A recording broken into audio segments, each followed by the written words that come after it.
आज जो हम डॉन का इंपॉर्टेंट एडिटोरियल डिस्कस करेंगे जो कि ब्रिक्स तंजीम के मुतालिक है। इस एडिटोरियल में हम जानेंगे कि ब्रिक्स जो तंजीम है इसमें कौन कौन से ममालिक शामिल हैं और इसका जो हालिया इजलास है वो कहाँ हुआ है और इसके अंदर कौन से नए ममालिक शामिल हुए हैं और दुनिया की जो पॉलिटिक्स है उसके अंदर ब्रिक्स का क्या किरदार है। तो हम स्टार्ट करते हैं। जैसा कि आपको मालूम है कि वर्ल्ड वार टू के बाद जो दुनिया का स्टेटस था, ट्रेंड था, वो यूरोप और अमेरिका की तरफ जो है वो बढ़ गया था। यानी वही लोग वही वही ममालिक सिर्फ हुक्मरानी कर रहे थे जो यूरोप और अमेरिका को अपना सरबराह मान रहे थे। वरना जो ईरान का हाल हो रहा था, यानी उस ईरान के अंदर जब इनकलाब आया 1979 के बाद ईरान के अंदर जब इनकलाब आया तो अमेरिका ने उसे तनहा करने की कोशिश की। इसी वजह से पाकिस्तान जो है वो ईरान के साथ अपनी गैस पाइपलाइन को आज 20 साल तक भी मुकम्मल नहीं कर पाया और एनर्जी क्राइसिस का सामना कर रहा है, जिसकी वजह से पाकिस्तान के अंदर जो है वो मुख्तलिफ किस्म के क्राइसिस हैं और लोग एहतजाज कर रहे हैं कि एनर्जी की इतनी प्राइसेस क्यों इंक्रीज हो गई हैं। तो जनाब जी, जो ब्रिक्स ममालिक हैं उनके अंदर जो ममालिक शामिल है, बी से ब्राज़ील, आर से रशिया, आई से इंडिया और सी से चाइना और एस से साउथ अफ्रीका शामिल है।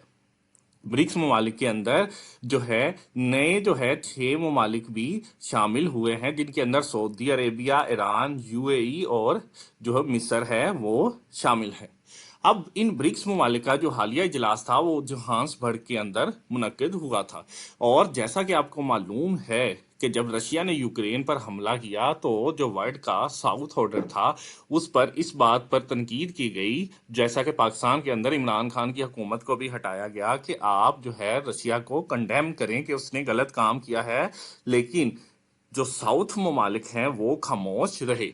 तो अब जो रशिया जो है ब्रिक्स ममालिक के अंदर भी शामिल है, उसका हालिया इजलास हुआ है। यानी कि जो यूरोप और अमेरिका ने चाहा था कि हम इसे दुनिया के अंदर तनहा कर दें, ऐसा मुमकिन नहीं हो रहा, बल्कि वो तो रशिया तो और ज्यादा ग्रो कर रहा है।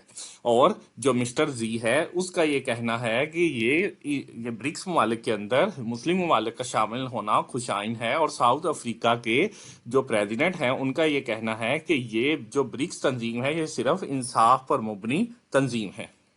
अब देखना यह है कि जो अमेरिका है वो किस तरफ अपना ऊंट बिठाता है, क्योंकि इस ब्रिक्स ममालिक को देखते हुए जो वर्ल्ड का इकोनॉमिक ऑर्डर और सिक्योरिटी ऑर्डर चेंज हो रहा है, उसके अंदर जो सऊदी अरेबिया है जो कि ह्यूज एनर्जी रखता है, उसके लिए अब नए लोग जो है उसकी राह देख रहे हैं जो उसे सिक्योरिटी भी फराहम करेंगे और इसके साथ साथ उसके साथ अपने कारोबार भी बढ़ा सकते हैं। और ईरान के इनकलाब के बाद जब ईरान को तनहा करने की कोशिश की गई तो अब ईरान के पास भी वर्ल्ड की दुनिया की सुपर पावर्स हैं जिनके साथ वो अपना बिजनेस ट्रेड कर सकता है।